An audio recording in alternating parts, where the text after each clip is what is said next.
Hello my friends, welcome back to my channel. This week I thought it'd be so fun if we tried something a little different when it comes to what I'm gonna read this week. I have so many books on my TBR and a lot of them are books I'm just so interested in getting to very soon, and so I felt like I needed a little bit of help to decide what I'm gonna read next. So I spent a little time making the cutest little fortune teller that is going to help me decide the books I'm going to read this week. It has me seriously giddy, just so excited to see what we're gonna pick. Also, of course, when I decided to film this, there is literally like a jackhammer right outside of my office. So I'm hoping that this microphone is really gonna save this audio. I thought it'd be fun to take you through my little fortune teller first so we can kind of see what's going on. On the outside, I thought it'd be so fun if I put some bookish buzzwords, and depending on what phrase I pick, however many letters there are in that phrase, we're going to open and shut it that many times. When we get to the middle, there are some numbers and descriptions. So once we got into it, we would choose a number first, we would open and shut it that many times, and then we would look at what words are underneath it. And depending on how I'm feeling for my next read, I'm going to pick a word, we'll open it up, and it will give us a prompt that will lead us to a book. Seriously, so excited about this. If you would also like to use my little fortune teller, I will leave a link in my description below. You can click on that and download it from there. But without further ado, let's get started. Okay, so on the outside, we have Roman Empire,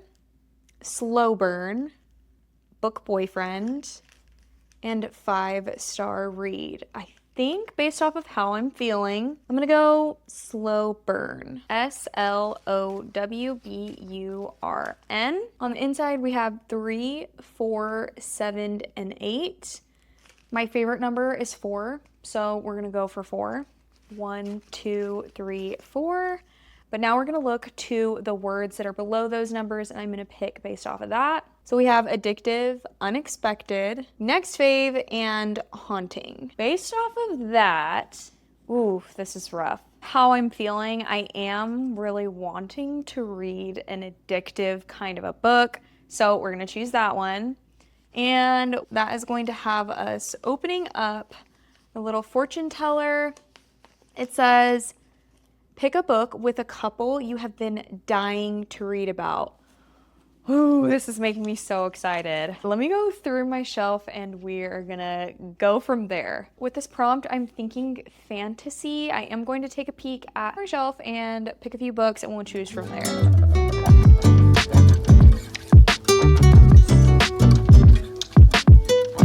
Okay, so I am back with some titles that I have heard are addicting and that have couples in them that I hear about all the time. I hear their names on Book Talk and I obviously have no idea anything about them because I've not read these books. 2 of these are actually on my TBR for August, so that could be really helpful. I picked out 3 books that I've heard just addicting reads. I've heard about each of these couples before. I know their names even though I haven't read the book yet. Starting off with a book that is in my August TBR. This is Once Upon a Broken Heart by Stephanie Gerber. I've heard so much about Evangeline and Jax, and that this is like the slowest of slow burns. It's also a YA fantasy, and I am realizing more and more that I love that genre. I feel like because of my age, I thought I had just aged out of this genre, but the more I have been reading it, they've been really surprising me. I think because in adult fantasy, obviously, you can write more spice, and I find a lot of authors writing a ton of spice without focusing on the plot and their characters more. I feel like in YA, because you can't do that, you really focus more on that in the story. So this is a high contender for me. It's also a book that I have previously started and I'm not sure why I didn't finish it. I think I'm about 70 pages in. Next, everybody knows Magnolia and BJ. Magnolia Parks is a series that I have been so excited to get into, but also quite intimidated by. I've heard that it's comparable to Gossip Girl. It's a high society London socialite and it's just very toxic relationships, but I've heard amazing things about this series.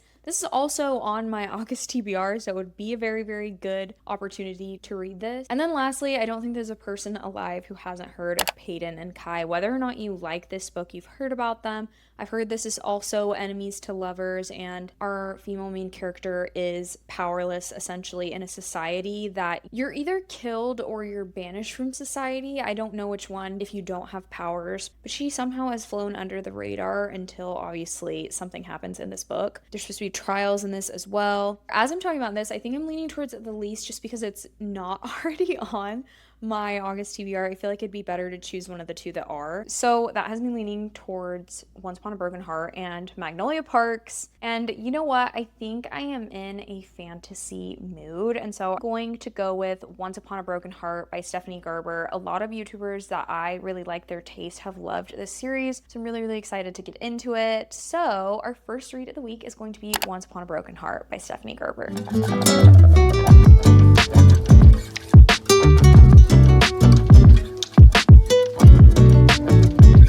Okay, I am back with my first impressions of Once Upon a Broken Heart. Yesterday, I was able to read the first half of the book. I do feel like this book is super atmospheric as far as just it's very magical, it's very whimsical. The descriptions of things really, really put you in the place. Obviously, from the very beginning, Evangeline and Jax meet, and you can definitely see there's something off with Jax. Evangeline is expecting this sad boy because he is the Prince of Heartbreak. Very early on, you can see that he is very callous, it seems like he does not care about her love situation, and it is high stakes from her from very early on. He keeps putting her in these positions where she has to choose between doing what he says or dying, which I was not expecting it to be quite so high stakes, but I'm enjoying the story so far. It is definitely reminiscent of Caraval. Obviously, this is within the same world as far as it just being fantastical and just something unbelievable. But Jax has her currently in position to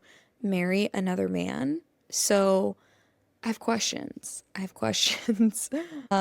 But even though I have about 200 pages left, I'm hoping to finish this book today and be able to pick my next read. It's the beginning of August and I already feel like I'm flying through books. I'm just in a reading mood. And with my kids going back to school next week, I feel like I'm gonna have even more time, which is very exciting. It is a very gloomy day outside, which is, I feel like, the perfect day to really power through a book and finish it up. So I will come back to you guys with my final thoughts on Once Upon a Broken Heart. I have just finished Once Upon a Broken Heart. I actually ended up finishing this book in less than 24 hours. I started it yesterday, which normally when it storms all night, I just wake up early because I don't sleep really well. I finished this basically before my kids even got up for the day. This book was very reminiscent of Caraval, which I feel like, and I say that because of just like the fantastical, magical, whimsical aspects of it, which obviously that makes sense because this is the same world as Caraval. We are following different characters. Evangeline, she originally sought out Jax because I don't really think she realized what a fate was. I think that she thought that he would just be benevolent and kind because he is the Prince of Hearts and understands heartbreak. Very quickly from the beginning, you can see that Jax is not. Jax is working for himself, just on his own agenda, and throughout this story, you're seeing him use Evangeline. At the beginning, Evangeline was asking Jax to stop the wedding of the man she loved to her stepsister. It is really just one of those experiences that it's like, be careful what you wish for, because the way that he stopped it was by turning everybody at the wedding to stone. And the thing about Evangeline is she definitely has a very distinct view on what's right or wrong. And so she sacrifices herself and becomes a stone statue for quite a while so that everybody else could go free. She asked for him to stop the wedding, and he said that he would do it in exchange for 3 kisses to whoever he says at whatever time he says. And if he doesn't do it when he asks her to, then she will literally die. Throughout the story, you can tell that he is searching for something, looking for something, and he needs Evangeline to help him get what he wants, but you don't know exactly what it is that he wants throughout this first book. I did feel like this was very, very bingeable. The way that it ended really makes you want to continue into the next book. And what does make me excited about continuing in this series is I've heard that the second book is like a god tier book for a lot of people.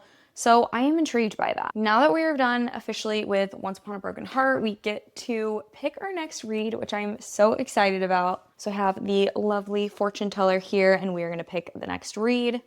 So on the top again, we have some bookish buzzwords or phrases. Today, I think I am going to choose a 5-star read in hopes of finding maybe a 5-star read. Fivestarread. Inside, the numbers that we were given are 1, 2, 5, or 6. I think we're gonna go with 6. 1, 2, 3, 4, 5, 6. And our words are morally gray, cozy, whimsical, and atmospheric. I'm kind of torn between atmospheric and morally gray, but I feel like the last book we read had a very morally gray character in it. Jax is definitely that, I would say. So let's just go ahead and go with atmospheric. So under atmospheric, we have pick a book with a summary that puts you straight into another world. This is actually really cool because I feel like I have a lot of books on my shelves that I've honestly forgotten what they are about. So let's pick a good atmospheric read with like a really gripping summary on the back. Okay, so apparently 3 is my number because I feel like 3 books were calling out to me. Starting with a new release, The Irresistible Urge to Fall for Your Enemy. When Osric Mordaunt, member of the Fyron Order of Assassins, falls ill, he realizes he needs the expertise of a very specific healer. As fate would have it, the healer belongs to an enemy faction, the Halen Order. Ariane Farim and her fellow Halen are inundated by sick children, suffering from an outbreak of a previously long-forgotten pox. Unable to get the funding needed to launch an immunization program, the Halen Order is desperate for money, so desperate that when Osric breaks into their headquarters to bribe Ariane to heal him, she is forced to accept. As Osric and Ariane work together to solve not only his illness but the mysterious reoccurrence of the pox, they find themselves ardently denying their attraction, which only fuels the tension between them. Next is an arc, The Island of the Last Things. Now, with an arc, you can't record yourself reading anything out of the inside, but the summary should be okay. This is my first physical arc copy I've ever received from a publisher, so I've been super, super excited. So let's go ahead and read the back of it. It says, Camille has always preferred animals to people. The wild has nearly disappeared, but as a zookeeper at the last zoo in the world, on Alcatraz Island, she spends her day caring for playful chimpanzees, gentle tree frogs, and a restless jaguar. Outside, resistance groups and brutal cartels fight to shape the world's future, but Camille is safe within her routines. That is until a new zookeeper, Sailor, arrives from Paris. From their first meeting, Camille is drawn to Sailor, who seems to see something in Camille that no one has before. They bond over their shared passions and dream up ways to improve their lives. When Sailor whispers the story of an idyllic, secret sanctuary where wild animals roam free, Camille begins to imagine a new kind of life with Sailor by her side. Sailor knows all too well the dangers beyond Alcatraz, but she increasingly chafes at the zoo's rigid rules. She hatches a reckless plan to smuggle one of the most prized animals off the island to freedom and invites Camille to join her.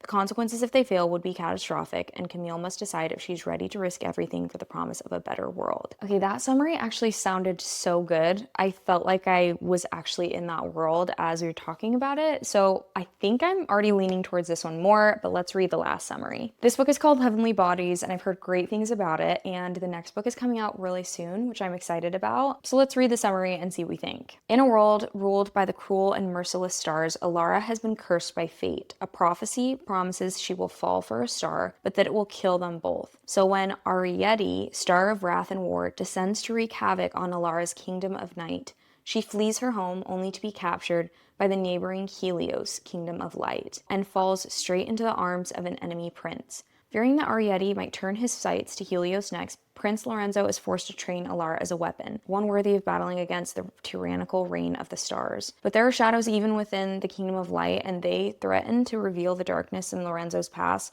and the ancient magic that slumbers in Alara's veins. And with all that comes an undeniable star-crossed pull between Alara and Lorenzo that neither can seem to resist. Ooh, that also sounds really good. Okay, so it's definitely between both of these. I do really want to get to the Island of Lost Things at some point this month because this is its release month, but something is pulling me towards Heavenly Bodies. I'd be lying if I didn't say it was the mention of an enemy prince. I think I'm also just in a fantasy mood already this fall, and so I think with that, I'm going to go with Heavenly Bodies, but I'm definitely going to get to this book very soon.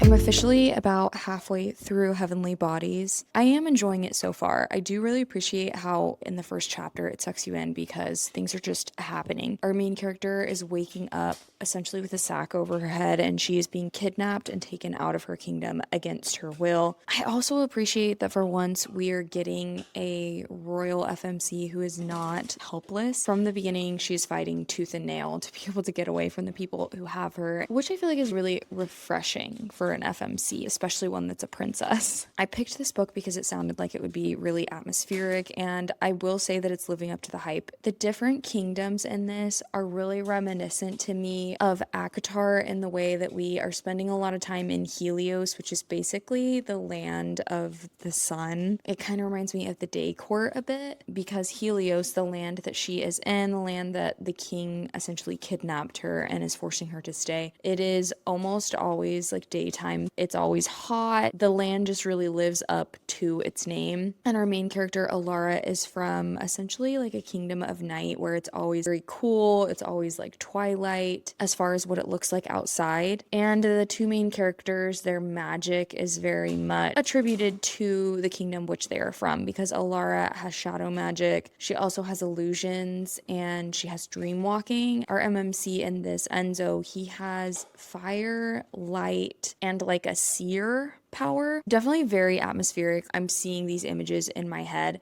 I will say there is something off about it for me, just a little bit.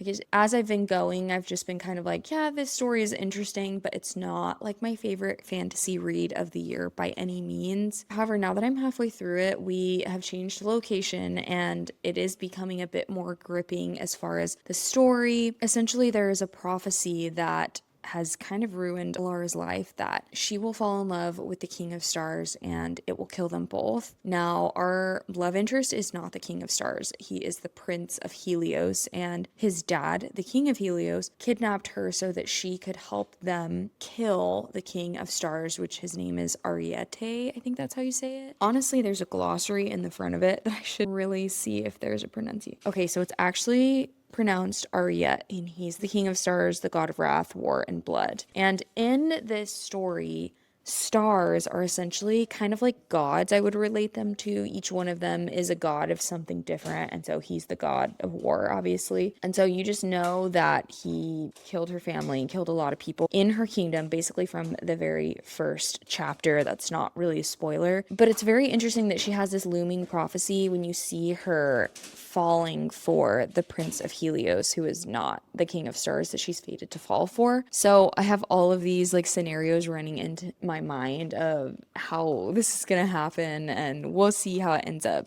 panning out. But for right now, I am enjoying it. I'm hoping to finish this book today or tomorrow, and then I'm hoping to get in one more read before this week is over. I'm enjoying it. I can see why people like it, but it's not like the best fantasy that I've read. But who knows? Things could turn and I could feel differently about this later. I'm gonna keep reading this, and then I will catch back up with you guys when I have finished it and when I'm ready to pick my next read for the week.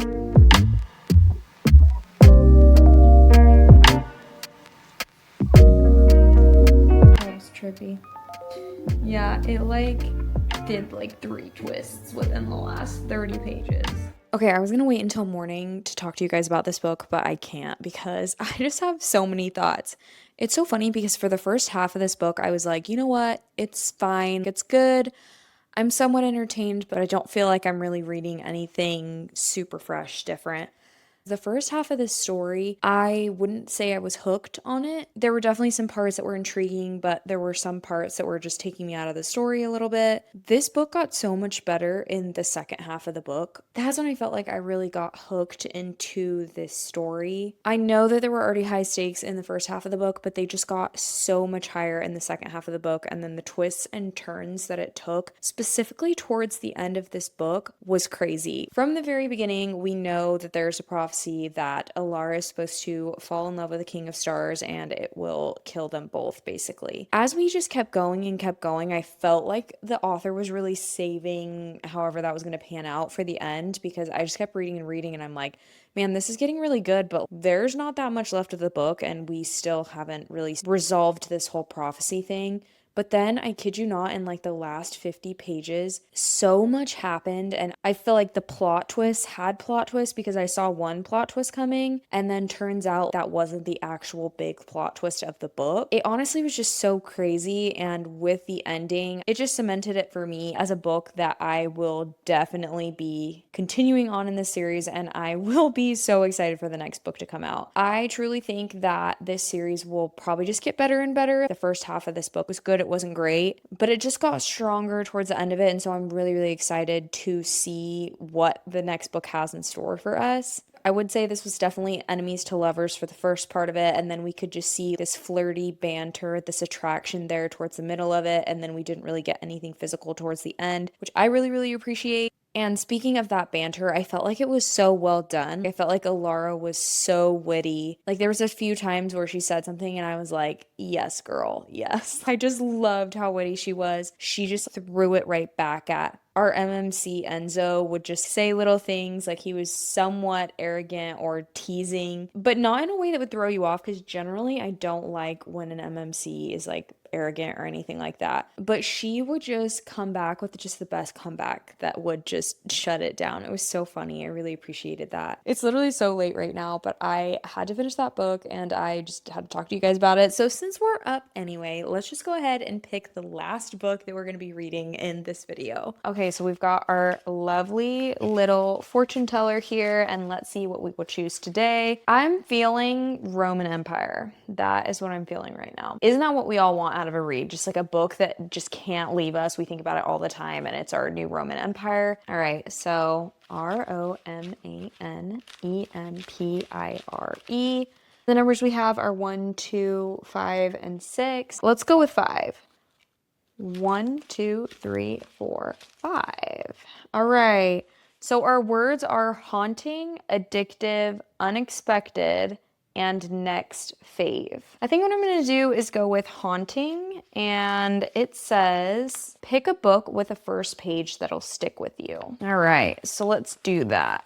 First page that will stick. Okay, after reading the first book in the series, I kind of want to go into the second one. So I don't know if that would be cheating though, but we'll see. The first page is like a note. It says words of warning. Dear Evangeline, eventually you will see him again. And when you do, do not be fooled by him. Do not be tricked by his charming dimples, his unearthly blue eyes, or the way your stomach might tumble when he calls you little fox. It's not a term of endearment. It's another form of manipulation. Jax's heart might beat, but it does not feel. If you are tempted to trust him again, remember all that he's done. Wow, that is a really, really good first page, actually. Okay, so this is an option. Let's see. We haven't done a romance yet in this vlog, so I also picked The Love of My Afterlife. Let's go ahead and read the first page together. This cannot be how I die. It really, really can't. Naturally, I know not everyone is blessed with the whole old lady from Titanic option, drifting off into a toasty sleep, memories of making love to a peak Leonardo DiCaprio, there to soften the blow of perishing, but choking to death at the age of 27, Delphi, no. As I gasp for breath, my brain seems unable to compute how I might save myself from this horror show, and instead fixates entirely on the mortifying circumstances via which it's playing out. For a start, I'm choking on a burger. Not even a premium or a homemade burger, but a cheap microwavable one I grabbed from the corner shop after work. And then there are the clothes I'm wearing as I choke. Pickle green socks paired with the worst of all my nightwear. An overwashed, oversized atrocity with a cartoon of a grinning star above the slogan, "Honey, it's time to sparkle and shine." My TV is paused a quarter way through the Tinder swindler, and my laptop is lit with one, I'll just finish this sentence, solitary tab, a Google page on which I have inquired, are microwavable burgers real meat? Actually, that was a really good first page. I feel like it's funny. It's kind of showing me that there's going to probably be good banter in the book. So this is also a good option. Let's just do one more and see where that leaves us. All right, lastly, I picked another romance. I've heard Mariana Zapata is the queen of slow burn, and I love a slow burn. Never read a book by her, but I recently got this used copy of The Wall of Winnipeg in me, so let's go ahead and read the first page and see what we think. I was going to murder his ass. One day long after I quit, so no one would suspect me. Aiden, I grumbled, even though I knew better. Grumbling only got me the look, that infamous condescending expression that had gotten Aiden into more than one fight in the past, or so I'd been told. When the edges of his mouth turned down, got tight, and his brown eyes went heavy-lidded, all it made me want to do is stick my finger up his nose. It's what my mom used to do with us when we were little and would pout. The man in question, who was on the verge of either a bloody imaginary death or a carefully crafted one that involved dish soap, his food, and a long period of time, made a noise from behind the bowl of quinoa salad in front of him, which was big enough to feed a family of 4. You heard me. Cancel it, he repeated, as if I'd gone deaf the first time he said it. Oh, I'd heard him, loud and clear. That was why I wanted to kill him, which basically showed how amazing the human mind was, how you could care about someone but want to slit his or her throat at the same time, like having a sister who you want to punch right in the ovaries. You still loved her, you just want to sock her right in the baby maker to teach her a lesson. Not that I knew from experience or anything. The fact that I didn't immediately respond probably made him add, with that same facial expression aimed right at me, I don't care what you have to tell them. Get it done. Okay, wow. I feel like all three of these had really, really great first pages. The Ballad of Never After had a really, really good first page, but I feel like it'd be boring for you guys to watch me pick another book in the same series that I already read one of those in the beginning of this week. So for that reason, I'm gonna pick between these two. Both of these were super funny. Let's see what the page count difference is. Okay, so we've got 365 pages and 469 pages. Wow, this is chunky. Oh, they're both so good. Let me think here. Part of me wants to pick this one because it was shorter, and we just finished two books that were like over 400 pages. But I feel like something in me is leaning towards The Wall of Winnipeg in me. I think just the female rage in the first page got me. It's honestly very relatable. So for the last book picked by my fortune teller, we're gonna go with The Wall of Winnipeg and Me by Mariana Zapata. I do really think I'm gonna get to this soon though, because now that I've read the first page, that was actually fire. I feel like I need to do that with the rest of my books.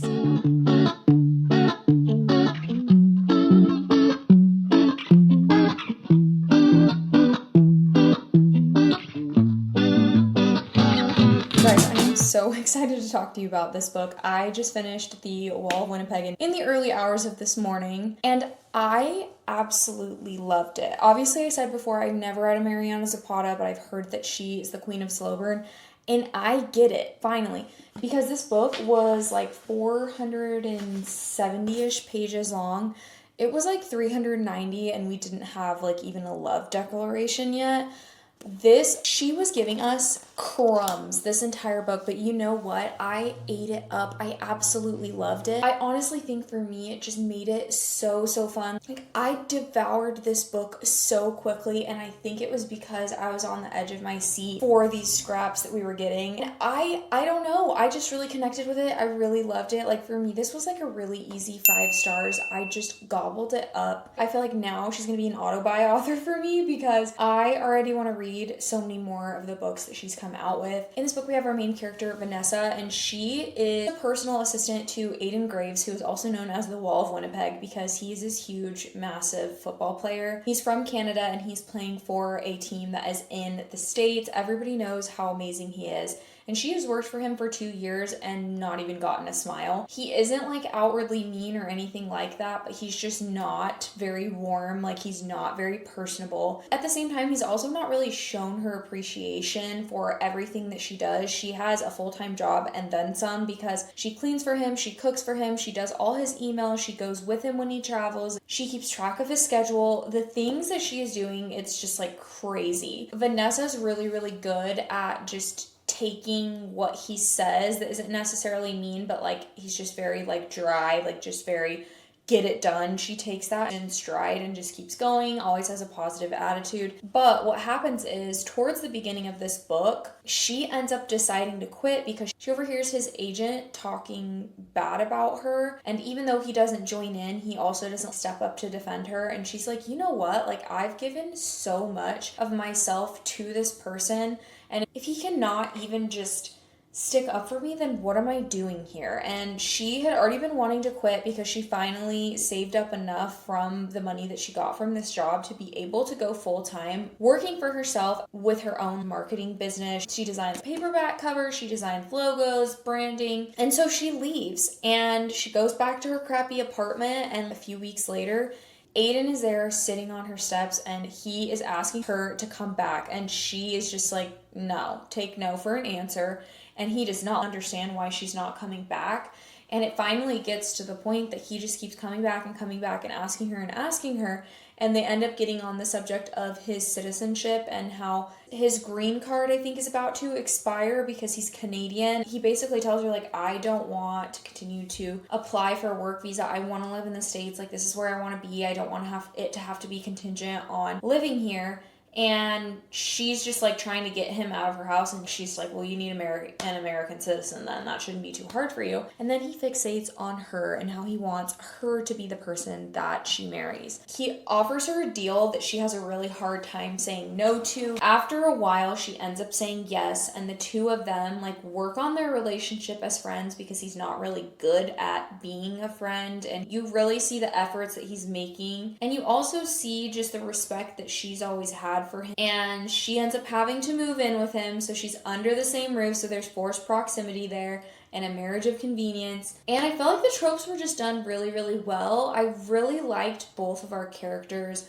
I honestly laughed out loud multiple times during this book because I loved being in Vanessa's head. She's so witty, she's so funny, her comebacks are just so good. And I don't know what else to say. I loved this book. I loved reading it and just the time that Mariana Zapata took with their relationship, because I was halfway through the book and I was like, dang, I think she's maybe starting to look sideways at him, but I'm not getting anything from him. But he's a really great guy, and he's taking care of her and he's being protective and he's doing all these things, so I think he likes her, but he's really just, you know what I mean? But the payoff I felt like was so good. I feel like this is how much of we got them being together. But like I said, what was sprinkled throughout the rest of this book was amazing. I can see how this could maybe not be for people who don't like true slow burns where you're like, come on, just picture you're getting a Mr. Darcy hand flex. You're getting maybe he's standing 5 inches away from her at this game and you're like, oh, things are starting to happen. But for me, I eat that stuff up, and so I loved it. So for me, it was 5 stars, and again, I just cannot wait to continue to read her writing, because I think, based off of this book, and it might be too early, but I think that she is going to be just one of my favorite romance authors. That officially brings us to the end of this reading vlog. I had such a great time having the fortune teller help me with prompts and picking my reads. We started with Once Upon a Broken Heart, which I ended up rating 4 stars. Really enjoying this story, and I'm already moving into the second book now that I finished The Wall of Winnipeg and Me, because I've heard that the second book is supposed to be the best, but I'll get back to you guys on that, whether or not that's true. Then I moved into The Heavenly Bodies, which you guys saw me kind of struggle with the first half of it, but then I was hooked in the second half. It's a fun read, and I can see why people have been raving about it. It's not quite top tier for me, but I had a really good time with it. And then lastly, we got a 5 star. And I can't believe that the contemporary romance is the one that was the 5 star, because I really thought it would be one of the fantasy reads I was going to read, but I'm not mad about it. Anyways, thank you guys so much for watching this reading vlog. Like I said, if you want access to the fortune teller that I made, I will put that in a link, a Canva template below. If you had fun watching this reading vlog, stay a while, subscribe. I'd love to have you here. I have some really fun ideas for reading vlogs coming up. If you've made it to the end of this video, thank you so much, and drop a football emoji if you did, because I'd love to see who ended up staying to the end of this video. I love you guys so much, and I will see you guys in my next video. Bye!